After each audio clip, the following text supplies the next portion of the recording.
পটুয়াখালীর আন্দামানিক নদে কেবল সেতু নির্মাণ। ঢাকা কুয়াকাটা মহাসড়কের সঙ্গে সেতু বন্ধনে সহজ হবে পায়রা বন্দরের আমদানি রপ্তানি। যোগাযোগ সহজ করতে পটুয়াখালীর পায়রা সমুদ্র বন্দরের জন্য আন্দামানিক নদের ওপর 1180 মিটার দীর্ঘ কেবল সেতু নির্মাণ কাজ এগিয়ে চলেছে। 3.5 মাস আগে 944 কোটি টাকা ব্যয়ে এ সেতুর কাজ শুরু হয়।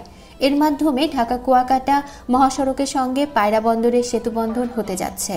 ফলে বন্দরের আমদানি রপ্তানি দ্রুত ও সহজ হবে, গতি সঞ্চার হবে বন্দরের বাণিজ্যিক কার্যক্রম, এমনটাই মনে করেন আমদানি ও রপ্তানি বন্দর কর্তৃপক্ষ।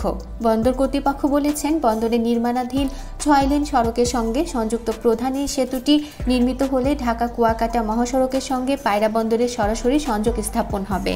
সংশ্লিষ্টরা জানান, 1180 মিটার দৈর্ঘ্য বিশিষ্ট 4 লেনের এই সেতু নির্মাণ করা হচ্ছে, যার নির্মাণ ব্যয় ধরা হয়েছে প্রায় 944 কোটি টাকা। চীনা ঠিকাদারি প্রতিষ্ঠান China railway bridge construction group এবং চায়না সিভিল ইঞ্জিনিয়ারিং কনস্টিটিউশন কর্পোরেশনের সঙ্গে সেতু নির্মাণ কাজে চুক্তি হয়েছে।